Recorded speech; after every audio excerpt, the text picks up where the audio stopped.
Welcome to Darren Daily, the #1 program to jumpstart your success and help you become better every day.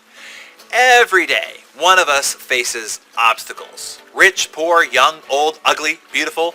No one avoids obstacles. It's how you choose to deal with them that determines your ultimate destiny. Obstacles, even as small and as simple as a traffic jam that makes you late, misplacing your keys, or missing a call from an important client, stubbing your toe, having a bad hair day, whatever. In the moment, it can seem as if your world is coming to an end. That's one way to experience these obstacles, but not the way of the achiever. In spending time with thousands of high-performing achievers, I've noticed the commonality to how they choose to experience and triumph over obstacles, both small and big. Since obstacles will be a constant along your path to greater success, happiness, and joy, let me equip you with a strategy to overcome them, simply and with grace. Let me give you 4 points to triumphing over obstacles. Number 1 is this: get a grip. Know first off that you are not special in regards to obstacles. Achievers know that life will always be filled with travails, inconveniences, and big and hairy challenging problems. Just deal with it gracefully. Now that you know that you aren't special, it is important to know how fortunate you really are and gain some perspective. I have been honored to spend time with some of the most amazing people on the planet, many of which who have been dealt with some of the most devastating of obstacles. Trust me, what you and I have suffered, have been victim to, is nothing by comparison. And yet, they have gone through it with grace, without complaint, and then have gone on to do more than you and I have, with nothing to whine, gripe, or complain about. Have you been dealt a blow recently? Are you hosting a pity party because of it? Go visit a local burn unit, a homeless shelter, or just take a short drive over to the other side of the tracks. And you know what? Pity party over. Here's number 2. Control the controllable. This has been a sanity saver for me. Atlas used to be my hero, the guy who's such a stud that he could carry the whole world on his back. Admirable, but burdensome. I learned to shrug. A wink, I think, to my Ayn Rand friends. I took Obama, healthcare, reform, global warming, gas prices, the economy, even my wife, friends, and family off my back.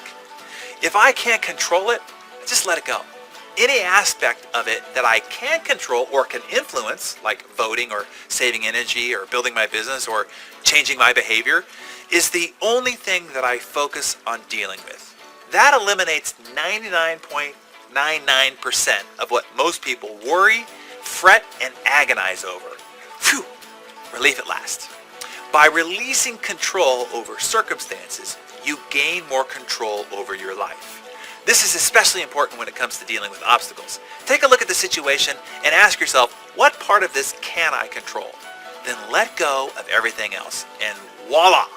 99.99% of all the mental and emotional burden is lifted up off of you, and you are just left to act on that 0.1%, which is usually just you and your response reaction. As Jim Rohn taught me, what happens to you doesn't determine your destiny. What happens to you happens to all of us. It's how you respond to what happens to you that determines your destiny. Here's number 3. Ask for help. Asking for help will not only lighten your burden, but it will also empower those who help you.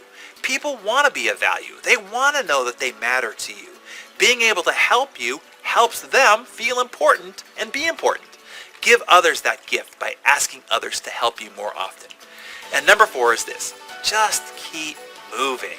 Sometimes just continuing to move is all we can do, but it's enough. Just focus on the next step ahead. That's it. That's all. I remember my interview with Chad Hymas. Chad was injured in a serious accident, paralyzing all 4 of his limbs, leaving him with only the use of his wrists and fractional use of his biceps. It takes him over 2 hours just to get dressed in the morning. Yet he travels even more than I do, speaking over 200 times a year in now 38 countries and 7 continents. Chad also wheeled his chair with his wrists over 500 miles through the desert to set a world record.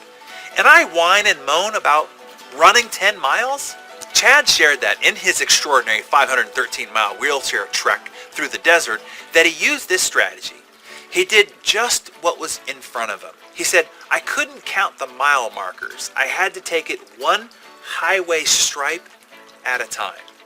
When faced with your own difficult obstacles, instead of trying to figure out the solution to the entire problem, just continue to move and focus only on the next step, the next stripe on the pavement.